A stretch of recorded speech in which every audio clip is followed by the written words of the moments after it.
For the first time, Ukraine has taken the fight onto Russian soil, breaching weak defenses in Kursk and marking a turning point in Putin's war. With the possibility of further incursions into Russian territory, this development raises critical questions about Russia's response and the future of the conflict.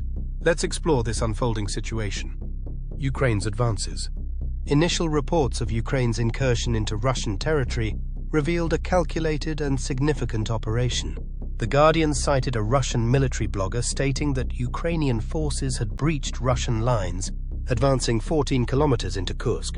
Despite claims from Russia of quick retaliation, including the use of aircraft, missiles, and artillery to kill 260 Ukrainian soldiers and destroy 50 armored vehicles, Ukrainian progress continued.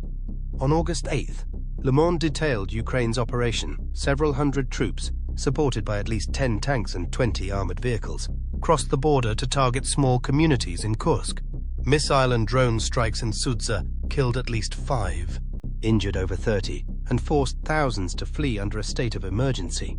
The assault reportedly involved 2,000 Ukrainian troops preparing near the border, signaling an escalating campaign. Ukraine seized over 20 villages and the Sudza gas station, a key hub for Russian natural gas transit to Europe. Controlling this station allows Ukraine to disrupt Russia's energy exports and potentially manage gas flows into its territory. This calculated move demonstrated Ukraine's intention to hold territory rather than execute a quick raid, delivering a strategic message to Moscow.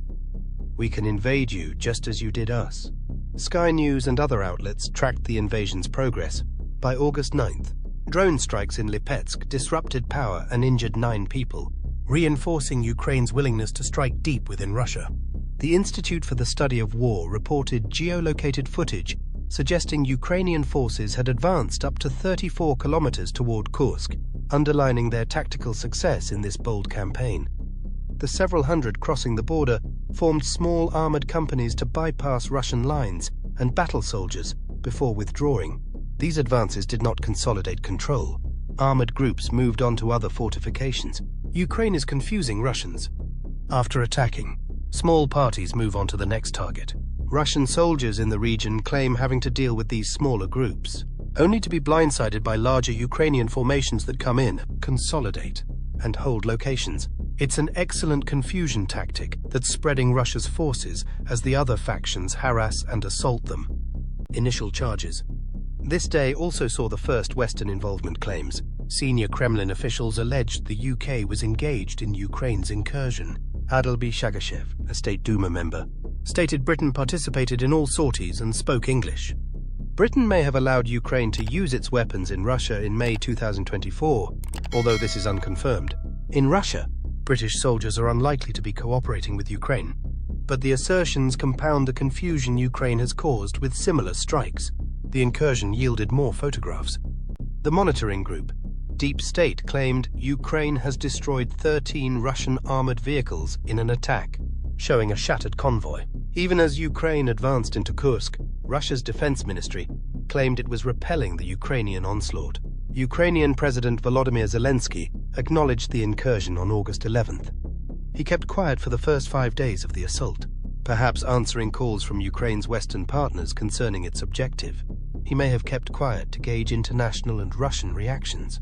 He concluded by saying that Ukraine is proving it can restore justice and put pressure on the aggressor, approving the intervention.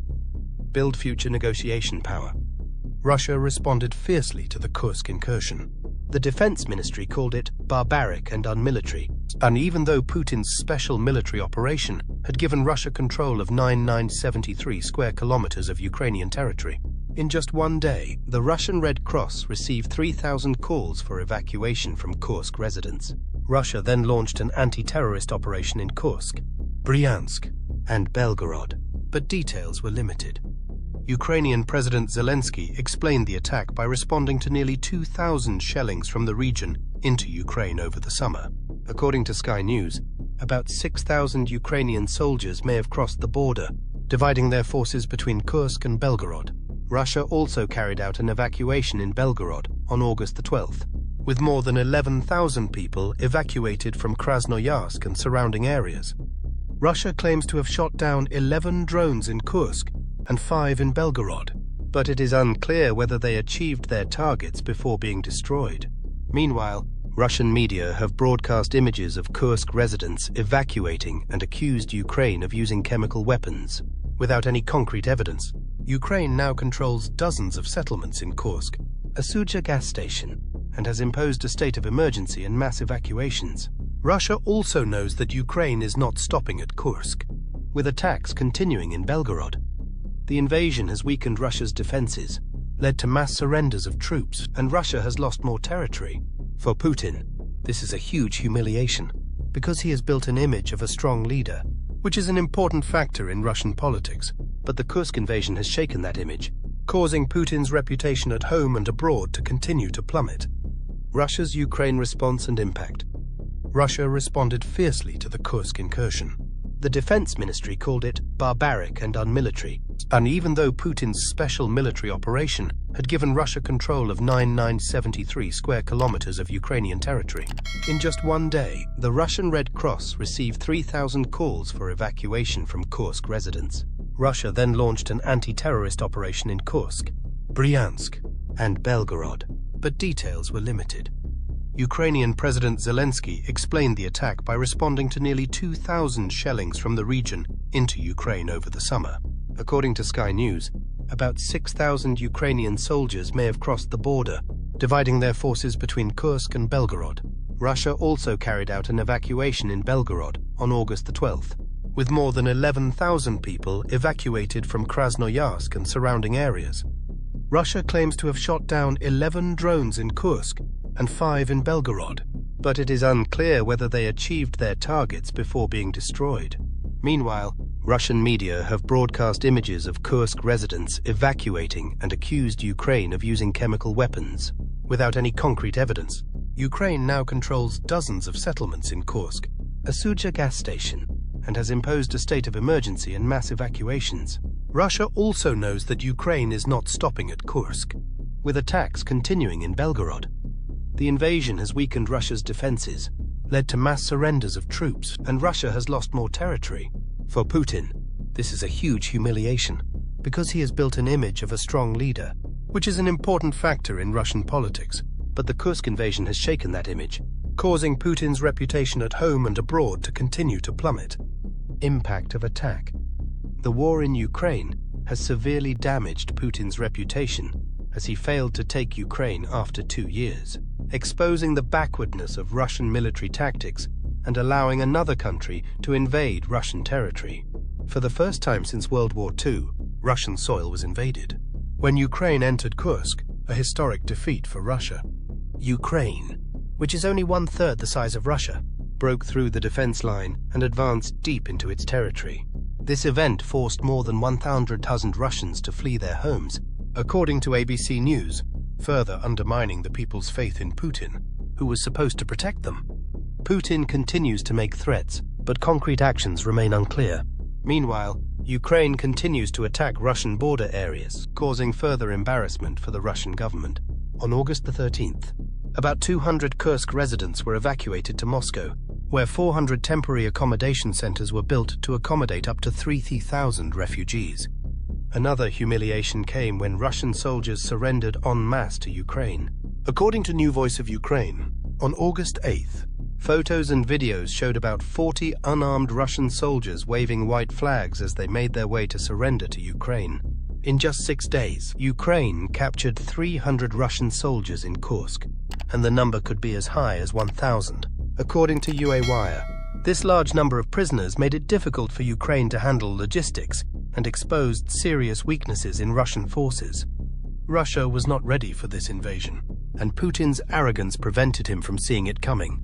The failure at Kursk not only damaged Putin's domestic prestige, but also damaged his international image. The Russian soldiers' rapid surrender and apparent lack of preparation exposed a weak army, helpless against a much smaller force.